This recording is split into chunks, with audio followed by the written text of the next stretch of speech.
नमस्कार मंडळी, कसे आहात? मजेत ना?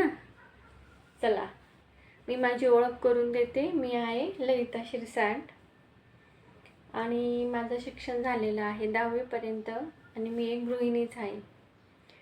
गृहिणी म्हणजे काही लोकांना असं वाटेल की ही फार मोठी पोस्ट सांगते, तसं नाही. ज्या गृहिणी आहेत ना, त्यांना माहिती की गृहिणीचा अर्थ काय असतो. आणि मी रोज असा विचार करत होते की मी काहीतरी केलं पाहिजे. आणि आमच्या घरात बाहेर गेलेलं चालत नाही आणि मोबाईल पण माझ्याकडे नव्हता. तर जस्ट आता 6-7 महिन्यांपासून माझ्याकडे मोबाईल आलेला आहे. तर मी काही सिन्नरचे, काही ठाण्याचे यूट्यूबर आहेत, त्यांचे व्हिडिओ बघत होते. तर मला असं वाटलं की मी पण करू शकते. तर मी जवळजवळ 3 महिन्यांपासून विचार करत होते की मी काहीतरी कुठेतरी केलं पाहिजे.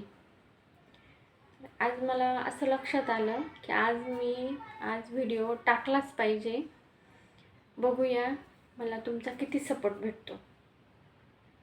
मला पण गप्पा मारण्यासाठी एक नवीन फॅमिली भेटेल आणि माझे सुखदुःख शेअर करण्यासाठी पण मला ताई, दादा, आई हे असे भेटतील.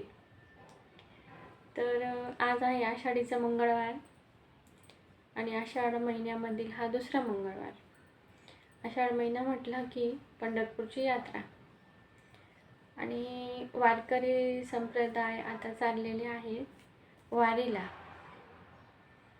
तर मला पण असं वाटतं की मी एकदा तरी पंढरपूरच्या पायी वारीला गेलं पाहिजे. पण बघू, जेव्हा योग येतील तेव्हा. आजचा मेन पॉईंट म्हणजे आज आहे आषाढीचा मंगळवार. तर मला आज बनवायचं आहे नैवेद्य. कारण नैवेद्य दिल्याशिवाय आमच्या घरात तळलेले पदार्थ खात नाही. तर मी आज बनवणार आहे गोड पुऱ्या, खीर, भज्या, कुरडया, मेथीची भाजी, देवीची ओटी भरणार आहे. तर आता स्किप न करता तुम्ही हा पूर्ण व्हिडिओ बघा. काही चूक झाली असेल तर गोड पुऱ्या, खीर, भज्या, कुरडया, मेथीची भाजी, देवीची ओटी भरणार आहे.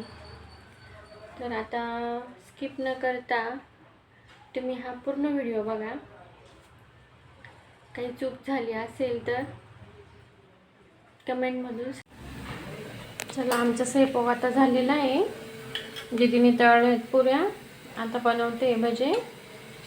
आम्ही आता आमच्या घराजवळ सप्तशृंगी मातेच्या मंदिरात आलेलो आहे. आम्ही मुद्दामूनच उशिरा आलो कारण व्हिडिओ शूट करता यायला पाहिजे म्हणून. मी पूजा केली, आरती केली, मनातील मनोकामना सांगितली.